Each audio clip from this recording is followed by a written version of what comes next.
अस्सलाम वालेकुम। आज का हमारा टॉपिक है ratio and proportion. Ratio and proportion.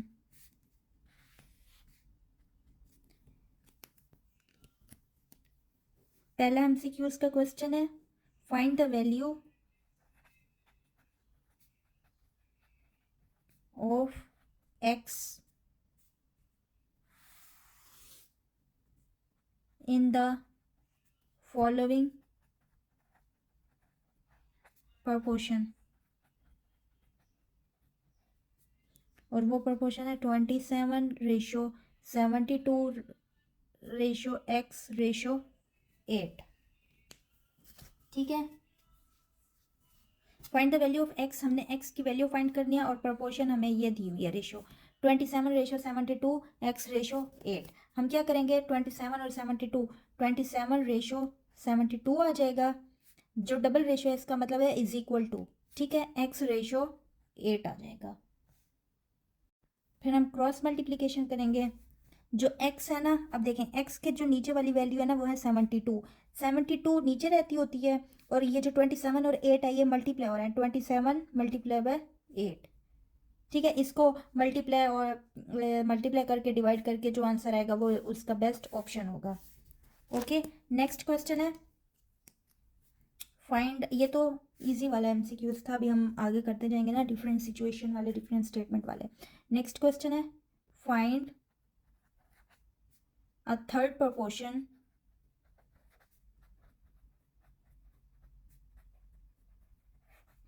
to the number। अब वो नंबर्स क्या है 4 और 42। अच्छा, जहां पे सिर्फ दो प्रपोर्शन हमें दिए गए हो ना, जिस एमसीक्यूज में जस्ट दो नंबर हो, जैसे यहाँ पे देखो, यहाँ पे ना 3 नंबर थे 27, 72, 8 और x हमने फाइंड करना था। यहाँ पे जस्ट 2 नंबर है तो वो कॉन्टिन्यूस प्रपोर्शन होता है। कॉन्टिन्यूस प्रपोर्शन मीन उसमें आपने स्टेटमेंट उसमें आपने ऐसे बनाना है a ratio b ratio x। ठीक है, आपने ये याद रखना है जब भी दो नंबर की आ जाए कि प्रपोर्शन, थर्ड प्रपोर्शन आपने फाइंड करना है तो उसकी रेशो कैसे बनेगी, a ratio b ratio x। अब देखो a रेशो b, इसको अगर हम लिखें a divided by b is equal to, यहाँ पे इज इक्वल टू आ जाएगा b divided by x। a is equal to क्या है, a is equal to 4, a की वैल्यू 4 है और b क्या है 42। तो यहाँ पे क्या आ जाएगा 4/42 is equal to 42/x। Cross multiplication करेंगे, x के साथ 4 है तो 4 इधर नीचे आ जाएगा, 42 मल्टीप्लाई बाय 42, इन दोनों को मल्टीप्लाई करेंगे, डिवाइड करेंगे, जो आंसर आएगा वो ऑप्शन होगा, करेक्ट ऑप्शन। ठीक है, नेक्स्ट क्वेश्चन है the ratio of boys and girls in a school is 9:5 if the total number of student in the school is 1050, then the number of boys is। यहाँ पे वो statement में क्या कह रहे हैं कि the ratio of boys and girls, boys और गर्ल्स की जो रेशो है स्कूल में वो 9:5 है। 9 किसकी रेशो है, बॉयज की, प्लस गर्ल्स की कितनी रेशो है 5, तो टोटल कितना हुआ 14। अच्छा, ये तो हमें रेशो 14 पता चल गई कि 5 गर्ल्स की रेशो है, 9 बॉयज की रेशो है। आगे क्या कह रहे हैं, if the total number of student in a school is, के टोटल स्टूडेंट्स की क्या है, टोटल नंबर ऑफ स्टूडेंट कितने हैं 1050। वो कह रहे हैं अगर टोटल स्टूडेंट 1050 हैं तो then the number of boys is, boys कितने हैं, ये तो रेशो बताया, बॉयज वो कह रहे हैं कितने हैं, टोटल जो है वो 1050 है। तो बॉयज का हम कैसे फाइंड करेंगे, देखो टोटल कितने हैं 1050 डिवाइडेड बाय रेशो कितने हैं टोटल 14, इसको डिवाइड करेंगे, 2 7 14, 2 5 10, 2 2 4, 1 इधर कैरी आ जाएगा, 2 5 10, 7 1 7, 7 7 49, 51 52 इधर आ जाएगा 3 कैरी, तो 7 5 सा 35, 75 जो है वो क्या। अब इस 75 को ना हमने पहले क्या निकालना है कि उन्होंने क्या कहा कि then the number of boys is के टोटल बॉयज़ कितने हैं। 9 को मल्टीप्लाई करेंगे 75 के साथ तो ये आ जाएगा 675 जो है वो बॉयज़ हैं। अगर इसकी जगह बॉयज़ की जगह गर्ल्स कहते हैं तो गर्ल्स कितने 5, तो 75 को हम मल्टीप्लाई करते हैं 5 के साथ मल्टीप्लाई करते तो ये क्या आता 375। तो ये 375 गर्ल्स हैं और 675 जो है वो बॉयज़ हैं। नेक्स्ट क्वेश्चन हम देखते हैं। when x is added to each term of 7:13 the ratio become 2:3 the value of x is।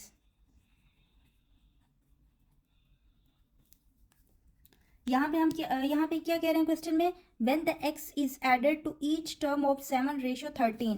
सबसे पहले तो हम ये बनाते हैं, देखिए 7:13 और 2:3, 7:13 और क्या 2:3। अब वो क्वेश्चन में क्या कह रहे हैं देखें when the x is added to each term of 7:13, 7:13 में अगर x ऐड होगा, इसको अगर हम पहले यूँ बनाए ना 7/13 आ जाएगा इज इक्वल टू 2/3, ऐसे ही इक्वेशन बनती है ना। अब वो कह रहे हैं इस इक्वेशन में प्लस करना है ऐड को, 7 + x 13 + x आ जाएगा is equal to 2/3। Cross multiplication होगी, 2 इनके साथ होगा 7 इसके साथ, ठीक है, तो यह आ जाएगा 3 7 + x और इज इक्वल टू 2 13 + x। 7 3 सा 21 और प्लस 3x आ जाएगा इज इक्वल टू 13 2 सा क्या आता है 26 + 2x। 3x यहाँ पे 2 प्लस का है तो यहाँ पे आके माइनस का हो जाएगा, -2x इज इक्वल टू 26 - 21 इधर आके माइनस का हो जाएगा 21। ये आ जाएगा 3 - 2 1 मतलब x आ जाएगा इज इक्वल टू 26 - 21 5, तो x is equal to 5। Next question हम देखते हैं।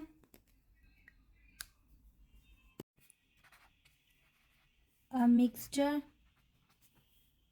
कंटेन, ये बार बार MCQs आया हुआ इंपॉर्टेंट है, ठीक है। A mixture contains alcohol and water in the ratio of 12:5 on adding 14 liters of water, the ratio of alcohol to water become 4:3, the quantity of alcohol in the mixture is। अब देखें इस question को ज़रा समझें। कह रहे हैं a mixture contain alcohol and water, alcohol और वाटर की रेशो क्या है 12:5। वो कह रहे हैं एक मिक्सचर बनाया है एल्कोहल और वाटर का जिसकी रेशो है 12:5। फिर उसके बाद on adding 14 litre of water, उस मिक्सचर में दोबारा 14 लीटर वाटर को ऐड किया है और जब ऐड किया है तो उसकी जो ratio of alcohol to water है वो 4:3 बन गई है। अब वो कह रहे हैं the quantity of alcohol, alcohol की क्या क्वांटिटी है उस मिक्सचर में, इस वाटर और एल्कोहल के मिक्सचर में एल्कोहल की कितनी क्वांटिटी है ये हमने फाइंड करना है। अब देखें सबसे पहले ऐसी सिचुएशन में कैसे सोल्व करते हैं वो उसका मेथड आप देखें। सबसे पहले हम देखेंगे कि इनिशियल स्टार्टिंग फेज उन्होंने कितना डाला है ना, हम देखेंगे इनिशियल एल्कोहल कितना डालिए और इनिशियल वाटर कितना था। इनिशियल एल्कोहल, अच्छा हम लेट करते हैं कि ना हमें नहीं पता रेशो है कि उसके साथ क्या अमाउंट है, हम उसको के लेट करते हैं, के भी कर सकते हैं ABC जो भी वट एवर यू वॉन्ट, ठीक है। मैंने यहाँ पे के लेट किया है, वो क्या है के। अब इनिशियल एल्कोहल क्या है लेट करें, वो है एल्कोहल क्या है 12 के और इनिशियल वाटर जो है जो स्टार्टिंग में उन्होंने डाला है वाटर, लेट करते हैं वो क्या है 5 और के। ठीक है, अब नेक्स्ट वो क्या कह रहे हैं, on adding 14 litre of water, water उन्होंने 14 लीटर ऐड किया है। अब हम न्यू वाटर क्वांटिटी देखते हैं, न्यू वाटर की क्वांटिटी, ये स्टार्टिंग वाली है वाटर की 5 के। अब जो न्यू आई है कितना ऐड किया उन्होंने 14, मतलब इट मीन्स 5 के में जो पहले था उसमें हम ऐड करेंगे 14। ठीक है, 14 ऐड किया है हमने, बाकी जो पीछे रिमेनिंग एल्कोहल है 12 के वो सेम रहेगा। 12 के मतलब एल्कोहल की जो क्वांटिटी है, quantity of alcohol remain same. उन्होंने एल्कोहल में नहीं उन्होंने ऐड वगैरह किया, जस्ट उन्होंने क्या कहा, on adding 14 litre of water. जब वाटर ऐड कर लिया मजीद, अब देखें जो रेशो है वो क्या बनी है, the ratio of alcohol to water become, जब वाटर ऐड किया तो न्यू रेशो क्या बनी है 4:3। इट मीन्स पहली वाली जो रेशो है, पहले वाली रेशो क्या है 12 के रेशो, ये वाली 5 के प्लस 14 रेशो, दूसरी क्या बनी है 4:3, ऐसे ही है ना। तो इधर क्या बन जाएगा 12 के डिवाइडेड बाय 5 के प्लस 14, इसकी जगह इज इक्वल टू आ जाएगा 4/3। अब ये स्टेटमेंट मैंने कैसे बनाई है आपको समझ आई है, मैं एक दफ़ा दोबारा एक्सप्लेन कर देती हूँ। ये 12 के जो एल्कोहल थी इनिशियल, वो वाटर वाली पहले 5 के था इनिशियल स्टार्टिंग में जो वाटर डाला था, न्यू वाटर ऐड किया, क्वांटिटी ऑन एडिंग 14 लीटर, उसमें प्लस कर दिया 14 के, अभी हमें नहीं पता 5 के प्लस 14 आ गया, और जब जो न्यू डाली है जो बनी है वो 4:3 आया है। इस तरह स्टेटमेंट बनते हैं, क्वेश्चन के अंदर ही स्टेटमेंट बन रही होती है, जब ये बन जाए फिर तो ईजी है सॉल्व करना। ठीक है, अब हम इसको सोल्व करते हैं, क्रॉस मल्टीप्लीकेशन आ जाएगा 12 के और इधर आ जाएगा 3/12 के आ जाएगा, इज इक्वल टू ये आ जाएगा 4/5 के प्लस 14, मल्टीप्लाई करेंगे तो क्या आ जाएगा 12 3 30, 36 के इज इक्वल टू 5 4 20 के प्लस 14 4 ये आ जाएगा 56। ठीक है, अब देखें 36 के 20 के इधर आके माइनस हो जाएगा, 20 के इज इक्वल टू 56, इसको माइनस करेंगे तो क्या आता है, माइनस करेंगे 36 माइनस 20 तो 16 के आ जाएगा, 16 के इज इक्वल टू 56, के इज इक्वल टू के यहीं पे रहेगा, 56 माइनस 16 करेंगे तो क्या आ जाएगी के की वैल्यू, के इज इक्वल टू इसको डिवाइड करेंगे तो क्या आ जाएगा 3.5। अच्छा, अब ये तो के की वैल्यू आ गई, हमने फाइंड क्या करना है, उन्होंने क्वेश्चन में क्या कहा है, क्वेश्चन में कहा है कि the quantity of alcohol in the mixture, alcohol की कितनी क्वांटिटी है, हमने अल्कोहल की क्वांटिटी फाइंड करना है, के की वैल्यू हमारे पास आ गई। अब हमने अल्कोहल की जब क्वांटिटी फाइंड करेंगे तो अल्कोहल कितना था, यहाँ पे देखें ये कितना था 12, अब हमें के पता चल गया है, 12 में के को मल्टीप्लाई करेंगे, देखें ये 12 के की वैल्यू क्या है 3.5, इसको मल्टीप्लाई करेंगे तो क्या आ जाएगा ये आ जाएगा 42 लीटर्स जो है वाटर मिक्सचर अल्कोहल का गया है। अगर अल्कोहल की जगह वो पूछते कि वाटर की कितनी है, तो इसी तरह इसमें के में वाट ये जो 5 की है, के की जगह क्या ये वैल्यू पुट कर देते के की 5 मल्टीप्लाई बाय 3.5, तो ये क्या आ जाता, तो ये वाटर की क्वांटिटी आ जाती। इसी तरह अगर वो न्यू वाटर की क्वांटिटी पूछते तो इधर के की वैल्यू पुट कर देते 5, के की वैल्यू क्या थी 3.5 प्लस 14, तो इसको प्लस कर देते हैं। तो इसी तरह आप देखें इसी क्वेश्चन को मोल्ड करके वो किसी भी चीज़ की क्वांटिटी पूछ सकते हैं, आपको जो है ना वो मेथड आना चाहिए। ठीक है, नेक्स्ट क्वेश्चन देखते हैं, if an alloy contains copper and silver in the ratio of 3:7, then the percentage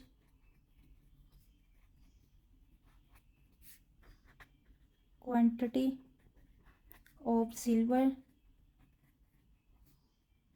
in the alloy is। अच्छा जी, वो कह रहे हैं इफ एन alloy, alloy उसको कहते हैं जो मेटल है ना, जैसे ये कॉपर और सिल्वर है, उनके ना पीसीज, और उनको जब मेल्ट करके कोई एक स्ट्रक्चर बनाई जाती है, कोई चीज़ बनाई जाती है, उनको मेल्ट करके पिघला के, तो एलॉय जो है ना वो उनके जो पीसीज हुए हुए होते हैं, ठीक है। वो कह रहे हैं फिर एलॉय कंटेन्स कॉपर और silver in the ratio of 3:7 है, मतलब 3 कॉपर के वो पीसीज हैं और 7 जो है ना वो कॉपर के हैं। हम यहाँ से कर देते हैं। Then the percentage quantity of silver के जो एलॉय हैं उनकी क्वांटिटी कितनी है, कितने वो कितनी परसेंट है या कितने उसकी परसेंटेज है। अब देखो कॉपर की कितनी है, 3 जो है ना वो कॉपर पे है, 3 पीसेस यानी कॉपर के जो एलॉय है 3 प्लस, और सिल्वर की कितनी है, and silver in the ratio of 7, 7 जो है ना वो सिल्वर की है, तो 3 + 7 कितना हुआ 10। अब हमने क्योंकि परसेंटेज निकालनी है, परसेंटेज का क्या फार्मूला, तो देन द परसेंटेज क्वांटिटी निकालनी है। परसेंटेज में ये होता है कि आपने निकालनी किसकी, सिल्वर की, तो सिल्वर कितना है 7, 7 ओवर टोटल कितना है 10 और मल्टीप्लाई बाय 100, 10 यहाँ से चला गया, 7 10 सा 70, तो 70% जो है ना वो क्या है, सिल्वर की क्वांटिटी है, और बाकी जो 30% है वो किसकी क्वांटिटी है, कॉपर की। नेक्स्ट है, if A/B is equal to 2/5, then the value of 2A plus 3B ratio 7A plus 5B is। Question में कह रहे हैं अगर A/B जो है ना वो 2/5 है, मतलब A/B मतलब A/B इज इक्वल टू 2/5 है, या हम इसको यूं भी कह सकते हैं कि A इज इक्वल टू 2 है, B इज इक्वल टू 5, ऐसे कह सकते हैं ना। तो वो कह रहे हैं देन द वैल्यू ऑफ, इसकी वैल्यू आप फाइंड करें। 2 A की जगह मैं 2 लिख सकती हूँ ओवर 2, प्लस 3 B की जगह 5 लिख सकती हूँ 5, ठीक है। रेशियो है इसकी जगह इज इक्वल टू 7, ए की जगह क्या है 2 प्लस 5 बीच की जगह 5। इसको डिवाइड की फॉर्म में भी लिख सकते हैं, जैसे भी आपकी मर्जी, रेशियो की फॉर्म में इज इक्वल टू की डिवाइड की। अच्छा उसके बाद है 2 2 4 प्लस 5 3 15, जो कि ये क्या आ जाएगा 15 प्लस 4 19 19। अच्छा 7 2 14 और 5 5 25, 14 प्लस 25 कितना आता है 39, डिवाइडेड बाय 39 लिख दें इज इक्वल टू रेशो में, तो ये जो है ना इसका आंसर है 19/39, ऑप्शन करेक्ट ऑप्शन है। नेक्स्ट क्वेश्चन है, if 5A plus 3B divided by 2A minus 3B is equal to 23/5, then the find the value of A/B। A/B की वैल्यू फाइंड करो। क्रॉस मल्टीप्लीकेशन होगी, बिल्कुल सिंपल है।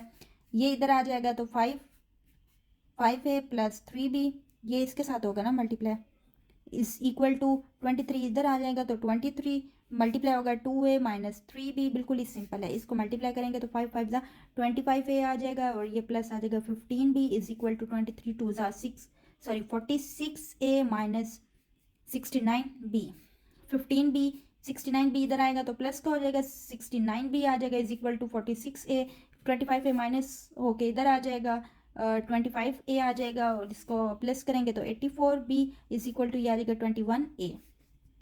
अगर हम A/B इज इक्वल टू लिखें तो यहाँ पे क्या आ जाएगा 84/21, 21 1 से 21, 24 4 से 84, A/B is equal to 4/1। Okay next question है, the ratio of the age of a man। अच्छा इस टाइप के क्वेश्चन बहुत आते हैं, और इस तरह का हमने पीछे एल्कोहल वाला भी किया है, ठीक है, और एज वाले क्वेश्चन रेशियो में अक्सर आते होते हैं, तो इसको ज़रा ध्यान से आप देखिएगा, ठीक है। Age of a man and his wife is 4/3, after 4 years this ratio will be 9/7 if at the time of the marriage the ratio was 5:3, then how many years ago they were married?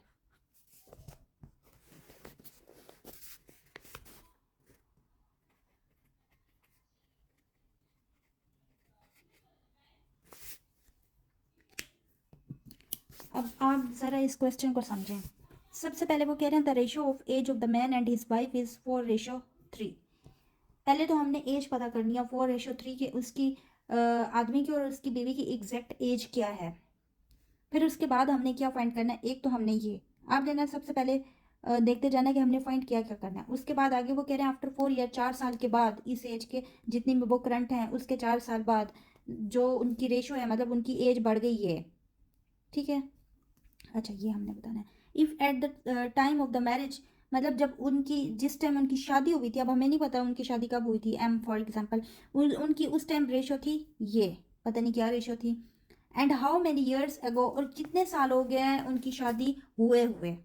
अब उनकी शादी कितने साल हुई है उससे पहले तो हमें ये सॉरी ये अब उनकी शादी को कितना टाइम हो गया है उससे पहले तो हमें पता होना चाहिए कि उनकी एज कितनी है एग्जैक्ट। उसके बाद अब आपको याद हो जो जैसे हमने ना एल्कोर वाला किया था क्वेश्चन, देखें उसकी इसकी यहाँ तक तो फीचर्स वैसे ही आफ्टर 4 ईयर्स यहाँ तक तो फीचर्स वैसे ही समझ आ रहे हैं। इस वजह से मैं जो भी आपको क्वेश्चन करा रही हूँ ना, हम कोई भी क्वेश्चन करें ना उसको इतना डीपली और इतना टाइम लग रहा है एक टॉपिक पे, वो इसलिए लग रहा है ताकि उस टाइप की कुछ भी सिचुएशन आ जाए तो आपको वो सिचुएशन हैंडल करना आती हो, स्टेटमेंट को जो क्वेश्चन की स्टेटमेंट है उसको इक्वेशन में कन्वर्ट करना आपको आता हो। और ये सब किससे आएगा, प्रैक्टिस से आएगा, डिफरेंट डिफरेंट क्वेश्चन करने से आएगा। ऐसे अगर पास्ट पेपर का एक क्वेश्चन देख लो उसको रट्टा लगा के ऑप्शन उसका ऑप्शन अच्छा ये ऑप्शन को रट लेने से नहीं होता, आपको सिचुएशन को इक्वेशन में तब्दील करना आता हो। अच्छा अब हम क्वेश्चन की तरफ आते हैं। The ratio of the age of man and his wife is 4:3। सबसे पहले तो हम करते हैं लेट, जैसे वहां पे के लेट किया था यहाँ पे भी हम के कर देते हैं कि लेट करते हैं कोई भी एक्स वाई जी या के कर देते हैं कि जो मैन और हिज वाइफ की एज है 4 के और 3 के, करंट एज, ये इनकी करंट एज है। हम लिख रहे हैं उनकी जो करंट एज है मैन की वो 4:3 थी ना, 4 मैन की थी तो 4 के हमने साथ लगा दिए, के हमने फाइंड करना है। और वोमेन की है इज इक्वल टू 3 के। हमें करंट एज तो फॉर एग्जांपल समझो पता चल गई कि मैन की जो है वो 4 के है, वोमेन की 3 के। आगे वो क्या कह रहे हैं आफ्टर 4 ईयर, चलो 4 साल के बाद दिस रेशियो, 4 साल के बाद। अब यहाँ पे देखो आफ्टर 4 ईयर, आफ्टर 4 ईयर यानी 4 साल के बाद वो क्या कह रहे हैं कि जो मैन है 4 के था, मतलब उसकी एज थी 4 के, 4 साल के बाद 4 के में ऐड करो उसके 4 साल और +4, ये आ गई मैन की 4 साल के बाद वाली एज। और वोमेन की क्या है 3 के प्लस हमने 4 साल और ऐड करने हैं, ये आ गई उनकी 4 साल के बाद वाली एज। अच्छा वो कह रहे हैं 4 साल के बाद उनकी जो रेशो बनती है वो बनती है 9:7। ठीक है इसकी, यानी अब हम इसको ऐसे लिख सकते हैं 4 के + 4 रेशो 3 के + 4, जैसे हमने एल्कोहल वाले में किया था is equal to double ratio वाला। उनकी रेशो क्या बनती है 9:7, ये जो हमें उन्होंने दी है 9:7। ये हमने स्टेटमेंट कैसे बनाई है ये आपने देखा है, आपको समझ आ गई होगी क्वेश्चन देख के। ठीक है अब हम क्या करेंगे 4 के + 4 डिवाइडेड बाय 3 के + 4 लिख सकते हैं ना ऐसे, इज इक्वल टू 9/7, ये बन गई इक्वेशन। क्रॉस मल्टीप्लीकेशन करेंगे तो क्या आ जाएगा 7, 4 के + 4 जैसे एल्कोहल वाला किया था बिल्कुल सेम एज इट वैसे है, स्टेटमेंट को बस आपको समझना आना चाहिए। 9, 3 के + 4 मल्टीप्लाई करेंगे 7 4 28 के + 28 इज इक्वल टू 27 के + 36। के वाली वैल्यूज एक साइड पे आ जाएंगी, कांस्टेंट वाली दूसरी साइड पे। 28 K -27 K is equal to 36 - 28 which is K is equal to 8। अब के की वैल्यू तो आ गई 8, विच मीन्स के अब हम उनकी करंट एज भी हमें पता चल सकती है, आफ्टर 4 ईयर वाली एज भी उनकी पता चल सकती है। ये तो हो गया आसान काम।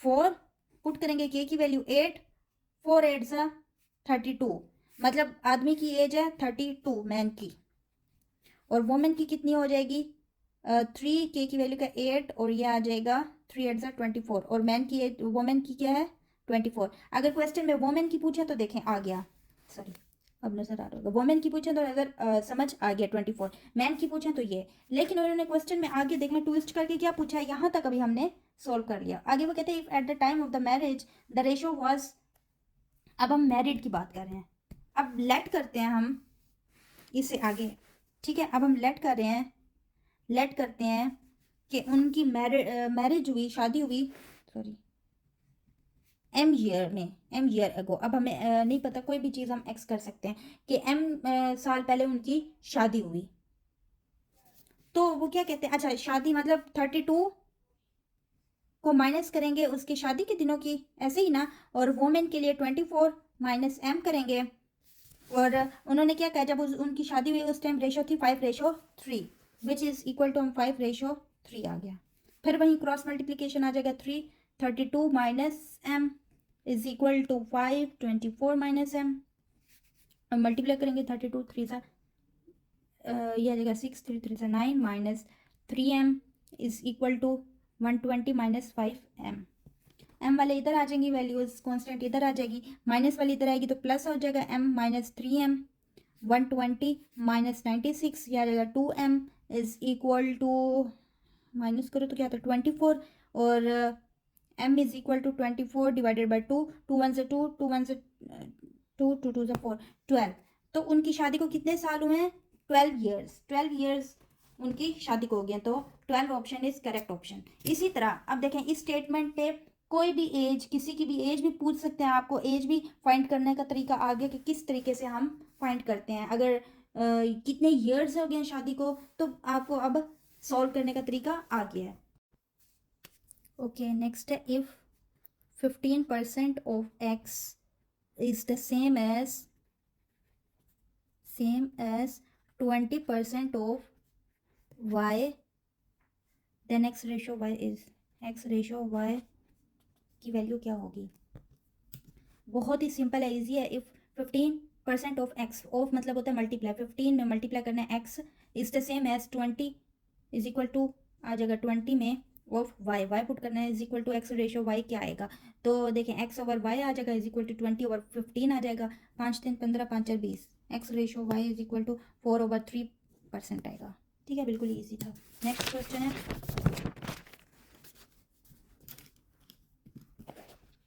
अच्छा नेक्स्ट क्वेश्चन तो बहुत ईजी है, ये आप खुद करें, मैं आपको बता देती हूँ। Sorry, if 0.4 ratio 1.4 ratio x, the value of x is, x की वैल्यू फाइंड करनी है, इन दोनों को डिवाइड करेंगे, यहाँ पे x एक्सिस साइड पे आ जाएगा तो मल्टीप्लाई करके जो आंसर आएगा। ठीक है, ये बहुत ईजी है। नेक्स्ट क्वेश्चन है,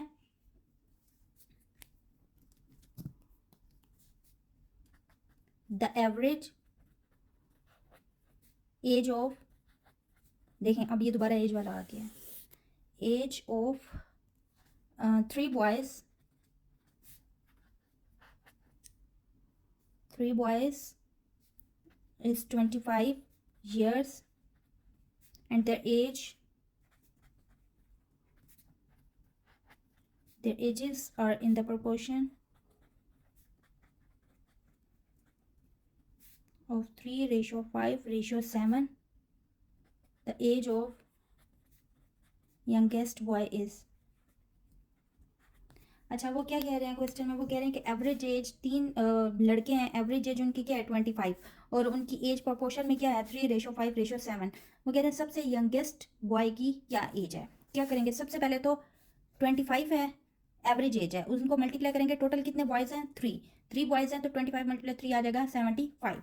टोटल पार्ट कितने हैं प्रोपोर्शन के 3 हैं, तो 3 + 5 + 7 इन रेशो को प्लस करेंगे तो क्या आ जाएगा 3 5 और 7 कितने आते हैं 15 आ गया।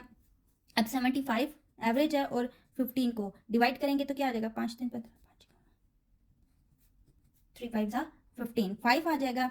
अब ये जो 5 है ना, हमने क्या फाइंड करना है the age of youngest boy की, यंगेस्ट बॉय की रेशो क्या है 3 को मल्टीप्लाई करेंगे इस 5 के साथ तो 5 3 15, यंगेस्ट बॉय की एज है 15। अगर वो कहें कि मिडिल की क्या एज है, जो दरमियान वाला है, तो इस 5 को मल्टीप्लाई कर देंगे 5 के साथ, तो ये आ जाएगा 5 5 25। अगर एल्डर की पूछेंगे तो 7 के साथ, ठीक है। अभी ये सिर्फ यंगर की पूछी हुई है तो हमने 3 के साथ किया, तो आंसर क्या आएगा, ये वाला 50। नेक्स्ट क्वेश्चन है, अच्छा नेक्स्ट बिल्कुल ये वाला क्वेश्चन है जो हमने मिक्सचर वाला किया है, द मिक्सचर, बट फ़र्क ये है कि हमने ऐड किया है, यहाँ पे उन्होंने क्या करना है, रिप्लेस करना है। 4 लीटर ऐड किया था, यहाँ पे 4 लीटर रिप्लेस किया। मैं क्वेश्चन पढ़ देती हूँ, ये आपने खुद करना है क्वेश्चन, बल्कि आप खुद नोट कर लिया, मैं बोलती हूँ। 20 litres of a mixture contains milk and water, यहाँ पे मिल्क एंड वाटर है, पीछे हमने अल्कोहल और वाटर पढ़ा था।